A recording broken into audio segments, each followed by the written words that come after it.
네, 오늘이 벌써 11월 1일입니다.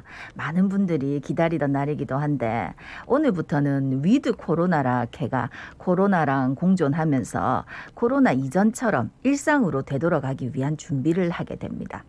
그런데 위드 코로나라고 해이해지지 말고 앞으로 우리가 잘 이겨낼 때까지 이 상황 지켜보면서 우리 같이 힘내입시다. 동아대학교 감염내과 정동식 교수 전화 연결돼 있습니다. 안녕하십니까? 안녕하십니까? 예, 반갑습니다. 예, 교수님. 어제 부산에서 보니까 코로나19 신규 확진자가 55명 나왔더라고요. 전주 네네. 대비해서 증가세기는 한데 부산의 네. 코로나19 상황을 좀 진단해 주시죠. 네, 이제 제가 좀 월요일마다 청취자 여러분께 이제 사항을 말씀드릴 때 확진자 수를 많이 이제 기준으로 했는데 네. 이제 오늘부터 이제 위드 코로나 그리고 코로나와 공존하는 우리 이제 정부에서는 단계적인 일상 회복이라고 이렇게 이야기하는데요. 이제 확진자 수는 무조건 늘 거거든요. 네. 증가할 수밖에 없는데 그러면 이 이제 부산 상황이 백신 접종 완료율이 거의 74%를 넘어가고 있거든요. 네. 그렇단 말은 확진이 되더라도 대부분이 무증상이나 경증 환자일 가능성이 높기 때문에 네. 향후에는 우리가 이 중증이나 사망자 수를 중요한 척도로 좀 봐야 될 것 같고요. 아마 방역 당국에서도 아마 그렇게 이제 보고를 순위를 조정할 것 같습니다. 그래서 중증은 어떤 환자냐라면은 예. 우리 청취자 여러분이 아셔야 되는 게 탄소를 아주 높은 용량으로 주는 치료를 하거나 네. 그리고 또는 인공호흡기나 체막 산소 공급이라고 에크모 치료를 받는 경우를 중환자라고 하거든요. 네. 근데 지금 이런 상태의 위중증 환자를 부산은 보면은 10월 12일부터 한 7명에서 8명 정도 수준으로 유지됐는데 예. 10월 21일부터는 그 한 주 동안 거의 한 11명에서 12명 조금 증가를 했습니다. 그래서 이제 위드 코로나 즉 단기적 일상 회복 기간에 이 중증 환자들이 어느 정도의 추이를 보이는지를 좀 잘 봐야 될 것 같고요. 예. 그래도 우리가 이제 확진자 수도 좀 봐야 되는데 한 주 평균이 9월부터 계속 한 주 동안 확진자 수가 감소를 했는데 최근에 한 주가 10월 21일부터 27일까지 261명이었는데 그 전주가 223명에 비해서 조금 증가를 했거든요. 네. 그리고 매일 확진자 수도 40명 전후였는데 뭐 토요일 날 62명이었고 어제가 59명이었고 이런 부분이 이제 요양병원이나 사업장, 학교 같은 곳에 집단 감염이 중요한 원인으로 좀 증가하고 있는 것 같습니다. 네. 그러니까 이제 접종 완료율이 꽤 높으니까 확진자 수는 어차피 늘 수밖에 없다. 교수님 그 말씀이시잖아요. 근데 너무 걱정은 네. 하지 말자. 그런데 다 걱정되는 소식이 이제 백신 접종을 아직 못한 초등학교하고 고등학교에서 또 새로운 집단 감염이 발생했더라고요.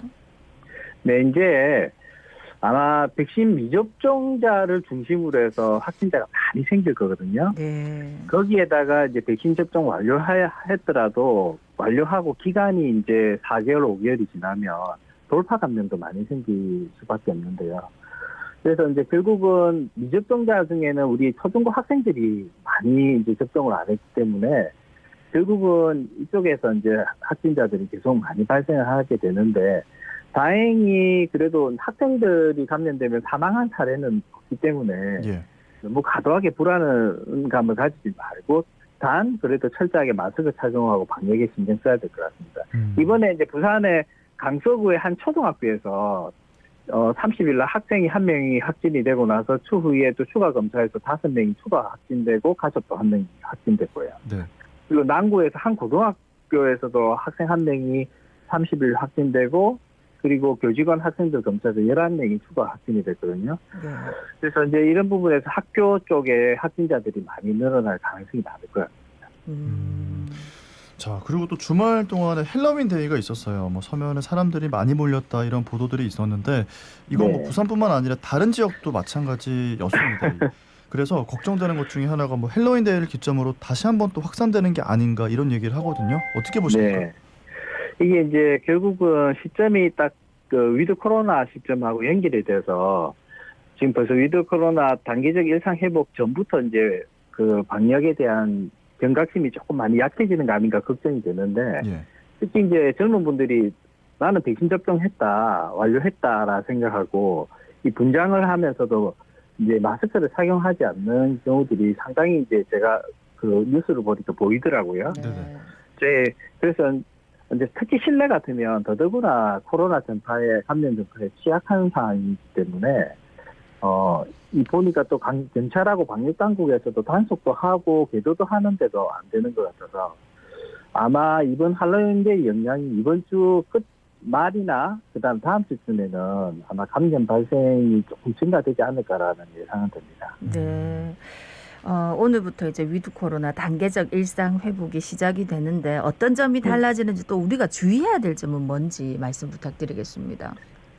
네, 이게 청취자 여러분들한테 제가 좀 강조드리고 싶기도 한데요. 예. 이게 위드 코로나 이제 단계적 일상 회복 넘어가는 게 우리가 너무 잘해서 넘어간다라고 오해를 하시면 안 될 것 같거든요. 네. 뭐 조금 극단적으로 이야기 드리면 실패이기 때문에 넘어가는 겁니다. 이게 어떤 왜냐하면 의미에서요? 우리가 포스트 코로나라고 해서 코로나를 우리가 종식을 시키려고 했는데 결국은 델타 변이 같은 변이 바이러스 때문에 우리가 코로나를 종식을 못 시키기 때문에 결국 위드 코로나와 공존하면서도 안전을 최대한 확대를 시켜야 되는 그런 방침이기 때문에요. 그래서 최소한 우리가 백신 접종 완료율이 70%를 넘으면 중증 진행을 좀 그나마 억제하는 정도의 수준이다 생각하고 이제 우리가 넘어가는 거기 때문에 절대 이제 좋아져서 우리가 이제 안전하다고 해서 넘어가는 것이 아니라 최소한의 안전을 확보했기 때문에 넘어가는 거라고 보셔야 될 겁니다. 예. 그래서 결국은 우리가 이제 더 방역이라든지 마스크 착용이라든지 이런 부분을 소홀히 하면 안 된다는 거라고 말씀드리고 싶고요. 네네. 어쨌든 위드 코로나로 오늘부터 넘어가면은 제일 큰 변화가 아마 식당, 카페 같은 다중이용 시설 영업시간이 제한이 아마 됩니다. 물론 애초에는 12시까지, 24시까지 제한하려고 했다가 결국은 여러 이제 논의하는 중에 완전히 해제하는 걸로 아마 결정이 된 것 같고요. 예. 그리고 사적 모임도 기존 10명에서 12명까지 가능하고 단 식당, 카페는 이제 미접종자가 4명까지만 모일 수가 있는 상황이고요. 그 외에 유흥시설이나 노래방, 헬스장 같은 곳은 이제 우리가 발생할 수 있는 고위험 시설이기 때문에 네. 아마 백신 패스라고 하는 백신 접종 완료 증명서가 있거나 또는 완료 증명서가 없는 분들은 48시간 내 PCR 음성 결과를 제출하면 아마 출입이 가능합니다. 그리고 유흥시설은 24시까지만 영업이 제한이 될 것 같고요. 예. 자, 지금 뭐 백신 패스까지 말씀을 해주셨는데요. 네. 이제 코로나를 처음에는 종식시키려고 했는데 실패해서 위드 코로나가 된 것이다. 이제 그 네네. 과정에는 델타 변이 이런 것들이 있었다 말씀하셨잖아요. 그래서 네. 사실 위드 코로나 이후에도 뭔가 또 뭐 변이 바이러스가 나오는 게 아니냐, 코로나19가 다시 한번 또 유행하는 게 아니냐 이런 얘기들도 있더라고요. 어떻게 보십니까? 일단은 지금 영국에서 델타 변이 플러스까지는 이야기가 나오는데 네. 아직은 이 델타 변이 자체가 워낙 전파력이나 또는 중증도 부분도 있어서 특히 전파력이 너무 높아서 다른 변이 바이러스들이 이렇게 증가하고 유행하지도 못하고 있는 것 같거든요. 그래서 지금은 전문가들 같은 경우는 당분간은 이 델타 변이가 내년 상반기까지도 좀 유행할 거라고 지금 예상을 하지만 예. 어쨌든 RNA 바이러스이기 때문에 변이 바이러스에 대해서는 항상 안심할 수 없이 계속 모니터링을 좀 해야 됩니다. 네. 다음 주부터 이제 백신 부스터샷 접종이 시작이 되는데 이전에 네네. 접종했을 때 뭐 이상 반응을 겪었다거나 하는 분들 중심으로 해서 이거 꼭 맞아야 되나 이렇게 의문을 가지는 분들이 계실 것 같거든요. 어떠십니까?